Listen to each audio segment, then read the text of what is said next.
On the afternoon of August 6, 1588, the largest fleet ever assembled in European waters lay at anchor in the roadstead off Calais. The Spanish Armada had reached its rendezvous point in good order, surviving a week of running combat with its formation discipline preserved. By every metric used by the Spanish staff, the Atlantic transit and Channel passage had succeeded. The plan now required the Armada to escort the Duke of Parma's army of Flanders across the Channel. But the geometry of the rendezvous was impossible. The Spanish galleons drew 20 feet of water, confining them to deep-water roadsteads. Parma's army was embarked in barges with a draft of less than 12 feet, operating from shallow ports the heavy galleons could not enter. Blockading the exit from those ports were the sea beggars, Dutch rebels operating shallow-draft warships called flybouts. These vessels drew exactly the right amount of water to operate in the shallows, where the Armada could not contest them. The two Spanish forces, separated by 30 miles of water, had no operational mechanism by which to combine. This was a failure of the conjunction fallacy, a systems engineering error where planners overestimate the probability of success in a plan requiring multiple sequential events. The structural defect was visible in the planning correspondence well before the fleet sailed, yet the strategic planning system continued the operation regardless. The Armada's arrival at Calais marked the limits of what competent execution could achieve. By authorizing a plan that required two incompatible forces to occupy the same space, the strategic planning system had ensured the operation's collapse at the very moment of its intended culmination.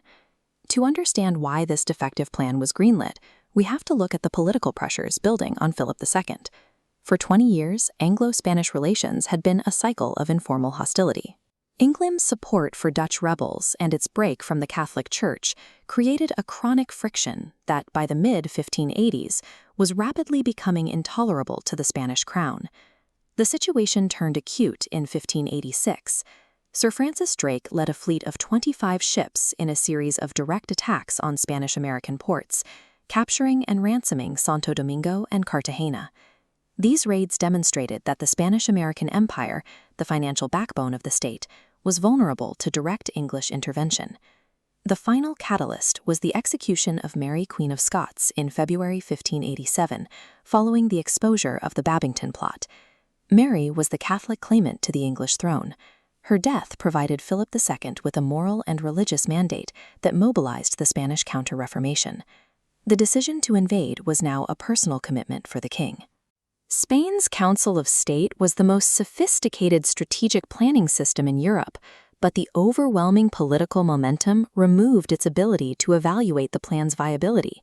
Staff officers continued to produce paperwork identifying the difficulties, but they were operating in a mode of validating a commitment rather than assessing an operational risk. When political pressure overrides analytical capacity, the planning system stops asking if a plan can work and starts asking only how to make it work. The Spanish staff spent a year refining the execution of a design that was structurally broken. The plan required 130 ships from Lisbon to link with Parma's transport barges in Kent, but this chart reveals the trap. The Flemish coast's shifting sandbanks dictated a deep-water rendezvous miles offshore, far from the shallow ports where the army was located. This geographical problem was compounded by a doctrinal gap. The Spanish relied on galleons acting as transports for heavy infantry, intended for close-quarters boarding.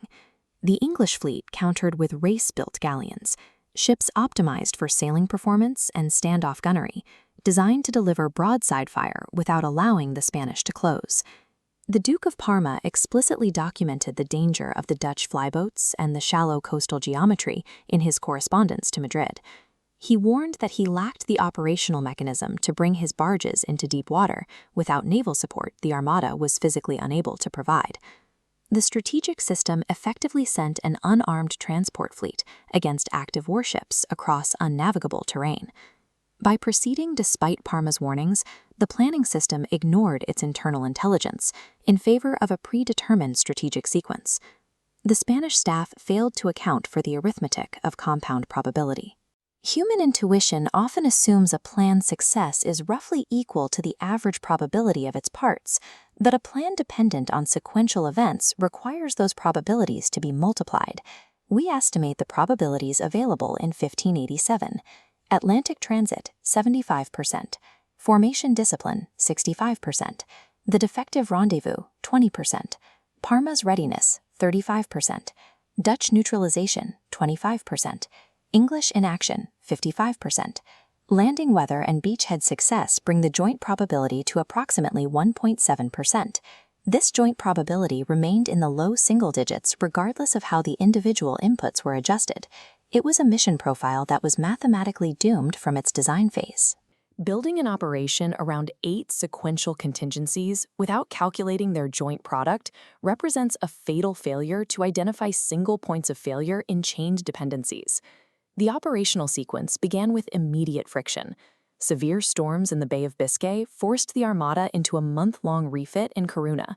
By the time the fleet reached the Channel in late July, the campaign timeline had slipped into the late summer months, when North Atlantic weather becomes progressively less predictable. During the running fight up the Channel, the Spanish defensive crescent held. The English standoff gunnery damaged ships, but failed to break the formation's integrity. However, this discipline only brought the Armada closer to the Calais roadstead, where the structural defect of the rendezvous was waiting to assert itself. On the night of August 7, the English deployed 8 fireships into the Spanish anchorage on the flood tide. The Spanish captains cut their cables to evade the burning ships, and the formation broke. At dawn, the English fleet engaged the dispersed Spanish ships at Gravelines, inflicting the first meaningful combat damage of the campaign. Disorganized and driven north by a wind shift, the Armada was forced to return to Spain by sailing around Scotland and Ireland. Lacking detailed charts and caught in autumn storms, dozens of ships wrecked on the Irish coast. Thousands of men died in waters where they had no operational reason to be sailing. While the weather turned an operational defeat into a fleet-destroying disaster, the failure of the invasion was determined by the structure of the plan.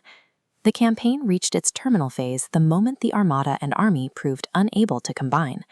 This planning failure follows a structural pattern identified in Sun Tzu's The Art of War 2,000 years earlier. The convergence between ancient doctrine and modern operational research suggests these errors are a recurring feature of strategic action. The Armada's collapse mirrors Sun Tzu's foundational warnings. The Spanish staff failed to conduct the essential calculation in the temple before committing resources. They built a dependency on sequential chance and failed to act on the foreknowledge provided by their own commanders in the field. They ignored the structural constraints of terrain off the Flemish coast and operated within an institutional culture that lacked the authority to prioritize analytical truth. Relentless delays further eroded their operational velocity, allowing the English fleet to dictate the tempo of the engagement. This convergence identifies the conjunction fallacy as a recurring structural hazard in strategic planning, appearing whenever an organization's analytical capacity is unable to override its political commitments. This pattern persisted into the industrial era, with the Schlieffen Plan in 1914. Like the Armada, the German right wing required a simultaneous sequence of favorable events: Belgian compliance, slow Russian mobilization, and flawless logistics. When the joint probability failed to materialize, the operational concept collapsed into a 4-year stalemate. In contrast, Operation Overlord in 1944 managed these low probabilities through explicit redundancy. The Allied planners paid a massive redundancy tax, deploying extra airborne divisions and prioritizing deception operations. They modeled the joint risk and built a planning architecture designed to withstand the failure of individual contingencies. Just months later, Operation Market Garden repeated the Armada's error. The plan relied on a fragile, non-redundant sequence of captured bridges along a single road.